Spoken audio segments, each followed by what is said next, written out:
Commission headed by Chief Justice Earl Warren found that Oswald acted alone.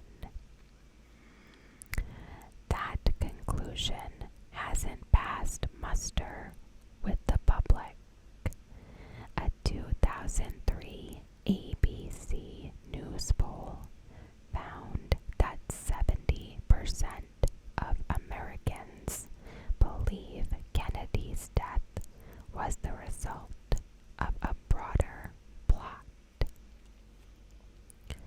The trajectory of the bullets, some say, didn't square with Oswald's perch on the 6th floor of the Texas School Book Depository. Others suggest a second gunman, perhaps on the grassy knoll of Dealey Plaza, participated in the shooting. Others believe in an even broader conspiracy. Was Kennedy killed by CIA agents acting either out of anger over the Bay of Pigs or at the behest of Vice President Lyndon Johnson? By KGB operatives, mobsters mad at Kennedy's brother for initiating the prosecution of organized crime rings. Speculation over one of history's most famous political assassinations is such a popular parlor game that most people have taken the rumors to heart. Just 32% of those polled by ABC believe Oswald carried out the killing on his own.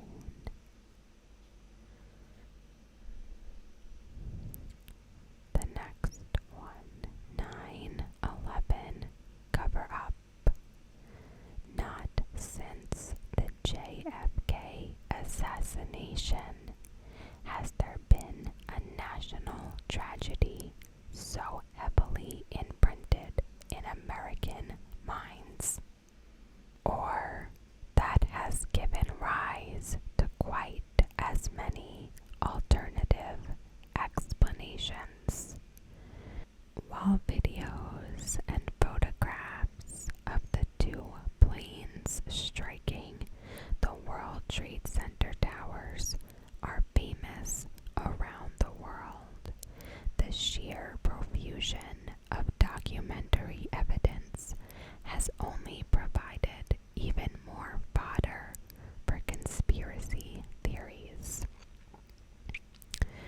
A May 2006 Sotheby poll found that 42% of Americans believed that the government and the 9/11 Commission concealed or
spacecrafts are stored at Area 51, an Air Force base about 150 miles from Las Vegas, where government scientists reverse engineer the aliens' highly advanced technology. Fodder for this has come from a variety of supposed UFO sightings in the area and testimony from a retired Army colonel who says he was given access to extraterrestrial materials gathered from an alien spacecraft that crashed in Roswell, New Mexico. Some believe that the government studies time travel at Area 51, also known as Groom Lake or Dreamland.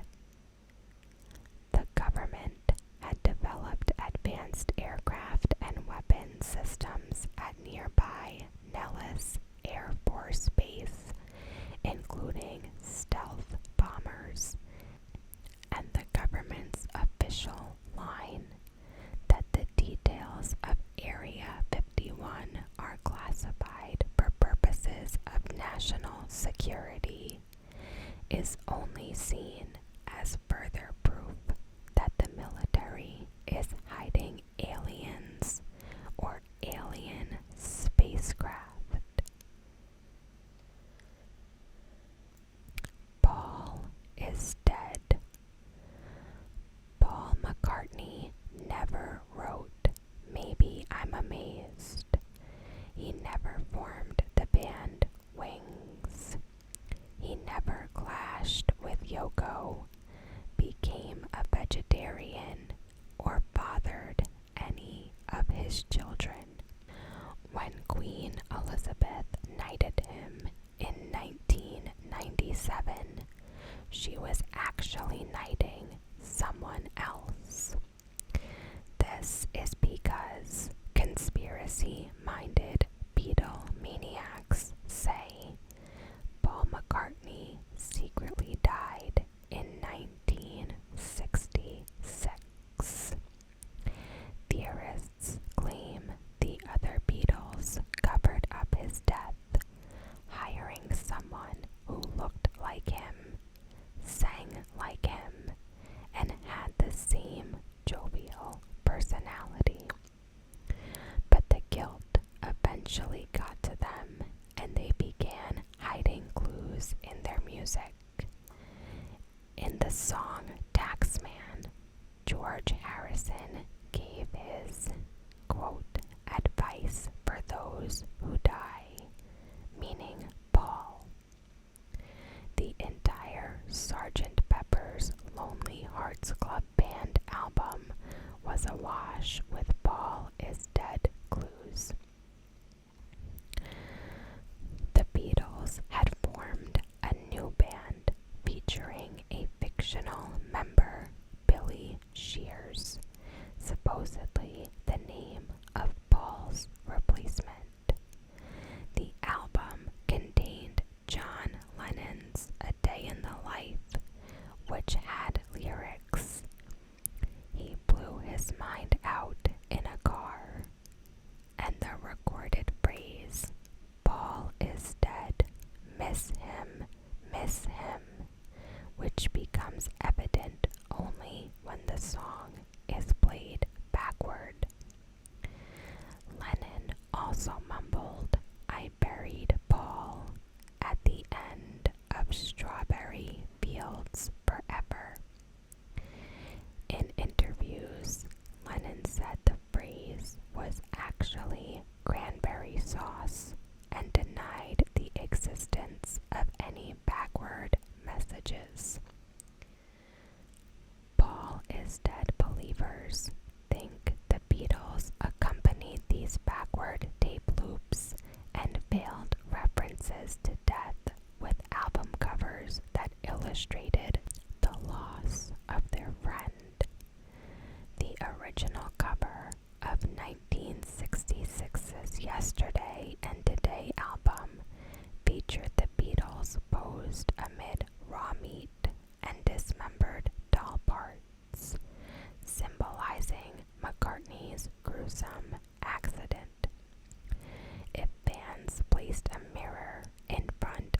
Sgt. Pepper album cover, the words Lonely Hearts on the drum logo could be read as 1x he die 1.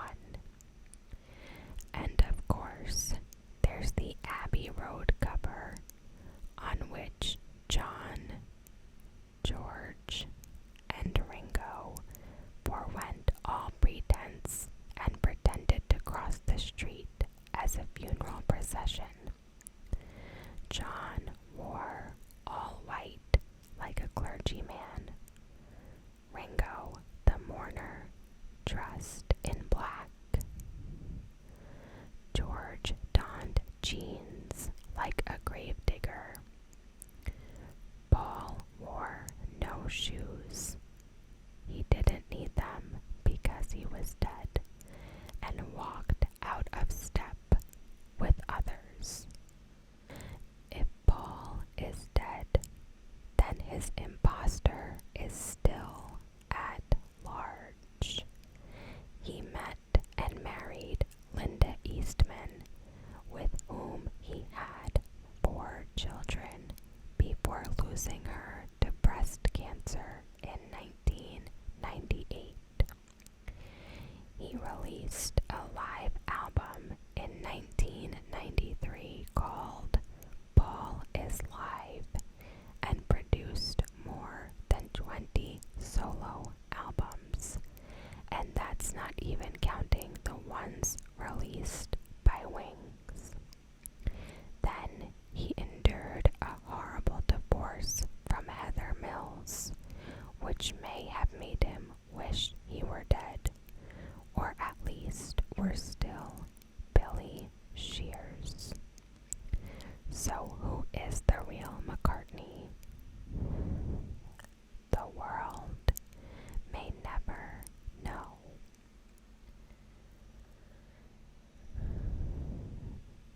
Secret societies control the world.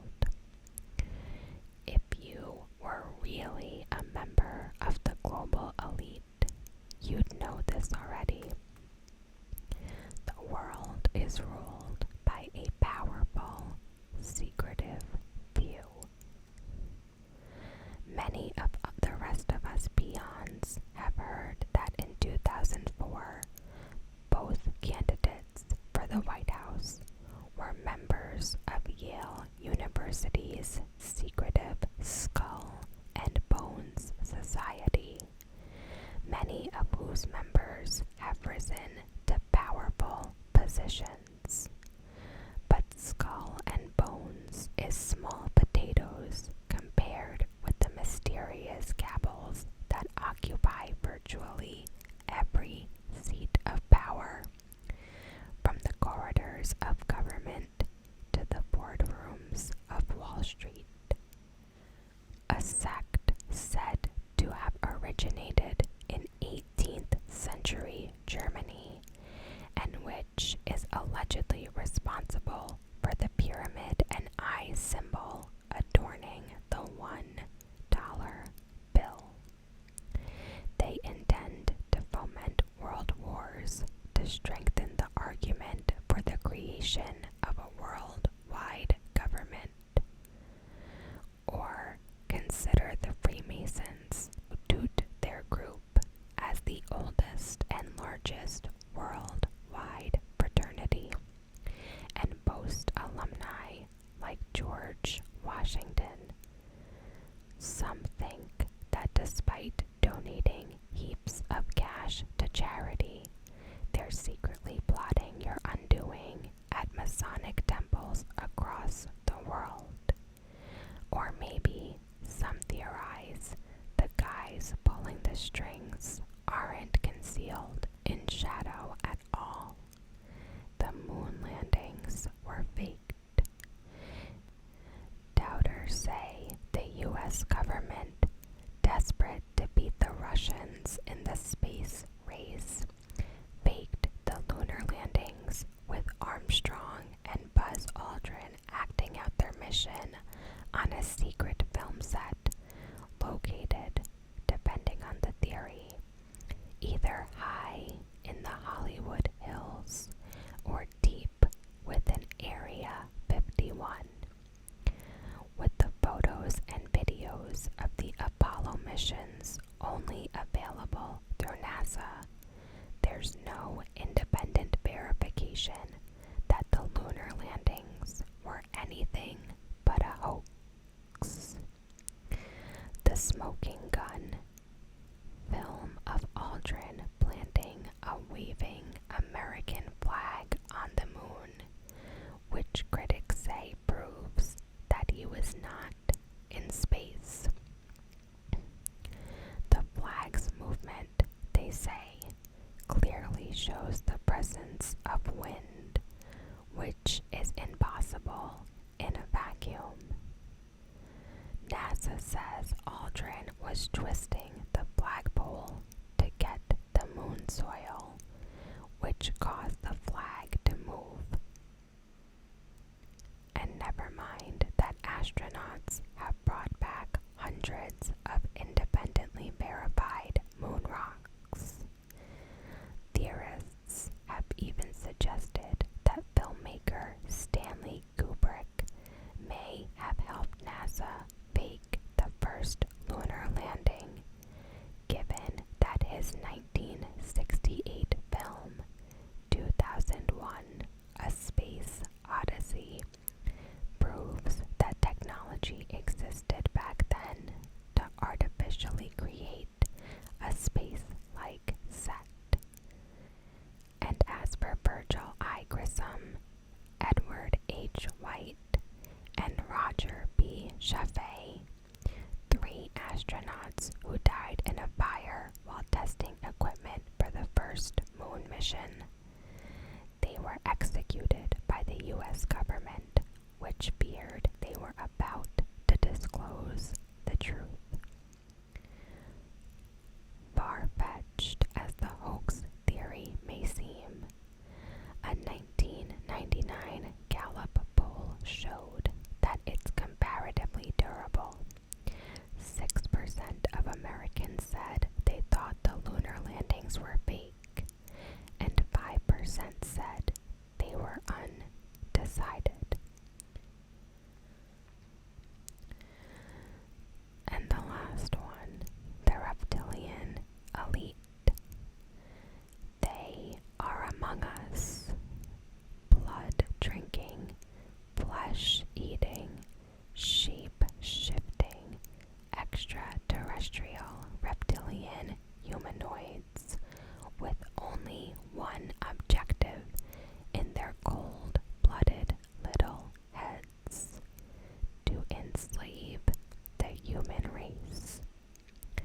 They are our leaders, our corporate executives, our beloved Oscar-winning actors and Grammy-winning singers, and they're responsible for the Holocaust, the Oklahoma City bombings, and the 9/11 attacks, at least according to former BBC sports reporter David Icke, who became the poster human for the theory in 1998 after establishing his first book, The Biggest Secret, which contained interviews with 2 Brits who claimed members of the royal family are nothing more than reptiles with crowns. The conspiracy theorist and New Age philosopher, who wore only turquoise for a time and insisted on being called Son of Godhead, says these reptiles have controlled humankind since ancient times. They count among their number Queen Elizabeth, George W. Bush, Henry Kissinger, Bill and Hillary Clinton, and Bob Hope. Encroaching on other conspiracy theorists' territory, I